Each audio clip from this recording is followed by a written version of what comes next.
Hello and happy new year, everybody. It's the best time of the year for all of the super nerds out there who love all the stat videos. I love looking at stats and spreadsheets and graphs. They make me so happy. This is always my favorite video to do every single year, so let's get right into it. Also, pardon my very congested voice. I'm very sick right now. Starting to feel better, so I was able to finally film today, but I've been sick since New Year's Day, basically. So let's get into the stats. So I use the Compile rating system and spreadsheet from G over at Book Roast, and I will of course link that down below for you guys to check out. I do make a little bit of modifications on the spreadsheet just for like things that I don't use and just tweak things to suit my own needs better, but the vast majority of it is exactly what G made. Right, so this is my beautiful spreadsheet. Let's do a very quick scroll through the whole thing. These are all the books that I read and recorded that I DNF'd throughout the year. I'm really bad at recording my DNFs, but yeah, I did a lot of reading this year. This is by far the best reading year that I've had probably ever. So let's go on over into the stats page. Okay, so in 2024, not including DNFs, I read a grand total of 159 books. That is wild for me. I think it was last year, maybe the year before, where I passed 100 for the first time ever, and now I'm at almost 160. Like, that's wild. And then I recorded that I DNF'd 14 books. There were definitely more than that, but again, I'm bad at that. Page count wise, I read 52,668 pages and listened to 584.5 of audiobooks. I do most of my reading as tandem reading, where I have both the audiobook and the ebook or physical book in front of me. But yeah, so we can see here that December was my best month in terms of both number of books and also page count. I read 7,340 pages in December compared to my second best month, which was October, with 6,143. My worst month was February, where I finished 7 books and I read 2,437 pages. And the rest of the months had like a pretty good up and down. For books DNF'd, my highest DNF month was February with 3 books, 2 for August and September, and the rest is just 1. Again, not accurate. And then my main reasons for DNFing, the majority of them was just general apathy. I just didn't care about what was going on. 1 book with poor prose, 1 book where I didn't like the format, and 1 where everything sucked. For reading method, 3% of my reads were just physical, 9% were just ebook, 53% were just audiobook, and 34% were mixed with audiobook and something else. I had a few rereads this year. I did 10 rereads. The majority of those were the Wayward Children series at the beginning of the year. I reread all the books in preparation for the next book that came out last year. And then I also reread A Dowry of Blood and The Sunbearer Child. For my series or standalone, I did so good this year. My biggest goal was to read down my series finally, and I was very successful with that. So 57% of my reading this year was within series, and 43% were standalones. I started 40 new series. I read 26 sequels, and I finished 24 series. That is so good for me. That is amazing. And then I DNF'd 10 series as well. And then for book club and challenge reads, I clearly did something wrong here. This is a little bit messed up because I had some, like with the Decolonize Your Shelf, that fit for that, plus I think Aurelium. So I put some of the Decolonize Your Shelf ones onto the book club side, and now it's a little bit messed up, but whatever. I'm part of a couple book clubs on Fable, but apparently I only read for the Cozy Quill one. So I read 6 books for the Cozy Quill book club, and then I guess I didn't read any of the books for the other 2 that I'm part of on there. Weird, I thought I did, but I guess not. And then for readathons, I read 2 books for Tome Topple, 22 books for Aurelium, 7 books for the Trans Rights Readathon. That's not accurate. I read 12 books for the Buzzword Challenge. I think some of them also fit for Aurelium, so again, same thing there. I couldn't put 2 spaces for that, but there were 12 for the Buzzword, and then 7 and 3, so 10 for the Decolonize Your Shelf Challenge. For the genre breakdown, I did separate fantasy and paranormal this year. In previous years I had those put together, and I think in previous years I also had a lot of horror books in the fantasy category for some reason. So I was a little bit better with separating those this year. So 49% or 78 books were fantasy. I read 4 nonfiction books, which was 2.5%. 0.6% was mystery. That's probably one book, I want to say. 0.13 was thriller, which I'm assuming is 2 books. I read 15 romance books, or 9.4%. 17 paranormal, or 10.7%. 14 sci-fi with 8.8%. I read 5 poetry books at 3%. And 20 horror books at 12.6%. There are some little pie pieces here that I can't see. It doesn't tell me what they are, so I have no clue.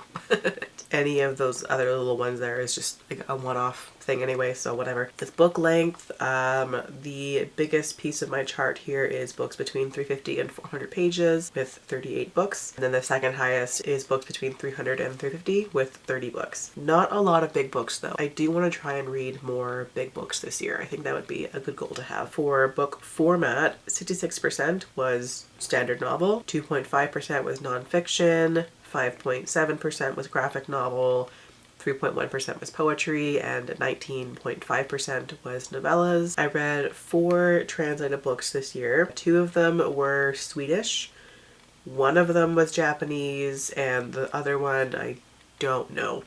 I can't think of what it was. Hang on, let me find out. Oh, Icelandic with The Night Guest. Okay, so 2 Swedish, 1 Icelandic, and 1 Japanese. How I got it, I used my library for 52.8% of my reading. I used Scribd or Everand for 18.9%, Audible for 3.1%, and 22% was my owned books. Oh, that's good to know. 1 ARC read, I can't even think of what that was.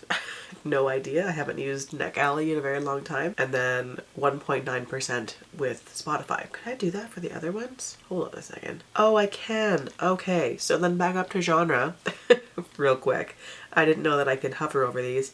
So the little pies that I couldn't see was biography with 1 biography, 1 literary fiction, and 1 crime. Alright, that's weird. I have no idea what the crime book was, but whatever. So books per publisher, I'm not going to go through all of these ones, but just to go over the biggest pieces of the pie. Tor is my biggest one every year, without fail.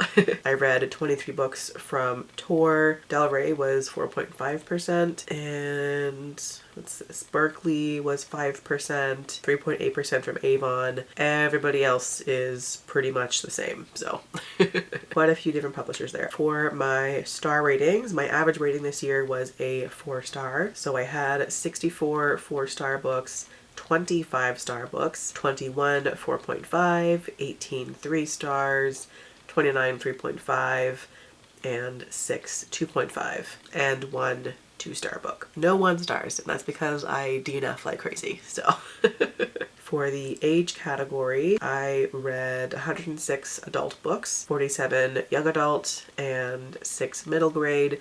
That is so shocking to me because I used to like almost exclusively read YA books. I could not get into adult fantasy at all. It was way too dense for me.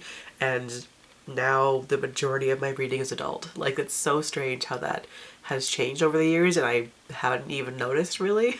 For publication year, the biggest piece of my pie was 2024. So I read lots of new releases with 43 or 27.2%. Second biggest was 2023 with 37 books or 23.4%. And then third is the year before that one with 25 books or 15.8%. What's the oldest book that I read? 2015, 2025. Okay, so 1977 is probably the oldest one that I read. I can't picture anything before that.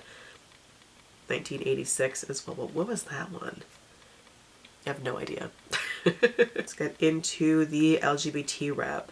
So most of my reading is queer. It always is. Of the 159 books that I read, only 30 of them didn't have any queer rep in it. I had 94 books where the main character was queer, and 33 books where there was a prominent queer side character or a queer normative world. With disability rep, I read 64 books this year that didn't have any disability rep, 62 books with a disabled main character, and 28 books with a prominent side character. For my author breakdown, I read 60% white authors, 38% POC author, and 1% books with multiple authors. For author genders, I had 100 books by cis women, 28 books by non-binary authors, 6 books by multiple authors of different genders, 15 books by cis men, 2 books by trans women, and 8 books by trans men. And then I had 82 books from authors that I'd read before and 77 new authors, which gave me a total of 114 different authors that I read from this year. There is the pie graph of all of the authors that I read. That's a lot of people. Biggest one being Shauna McGuire. Again, I reread all of the We Were Children's books earlier this year. And then second biggest, it's multiple, Kimberly Lemming. That was a big one for me this year. I read 4 of her books. I only read 1 book by T. Kingfisher. That is wild for me. I love her books, and I definitely want to read more of her books this year. Oh, and 4 by Kat Sebastian as well. And then with books that I purchased this year, didn't fill out all of the prices, but it's mostly accurate, so that's fine. Oh, actually, hang on a second. Let me just update this real quick. I have read that. Okay, now that that's updated with the ones that I've read, these are all the books that I purchased this year. So I bought 41 new books. I've only read 15 of them, my bad. If I include the ones where I didn't put the price in, these couple here, is probably about 500 bucks. So not too bad. That is not terrible. My biggest month was October. That was my birthday month. So I definitely treated myself a little bit too hard, but I haven't bought any books since then. I don't think. Have I? No, I haven't. Look at me go. So I went ham in October and then I chilled out afterwards. So it's okay. It balanced out. And then, yeah, I bought 1 ebook and the rest of those were physical. But yeah, those are all of the yearly reading stats. Again, I love these videos so much. I think it's so fun to just go over all of the stats from the year. I love seeing other people's as well. But yeah, those are all the stats. I had a fantastic reading year. I can't believe how much I read this year. I had no idea that I was capable of doing that. So doing the audiobook in tandem with the actual book is such a huge tool for me. It's amazing. It has changed the way that I read forever, and I'm so grateful that I figured that out. But yeah, let me know, how many books did you read last year, and did you meet your goal or not? Let me know that as well. And yeah, thanks so much for watching, and I will catch you guys later on.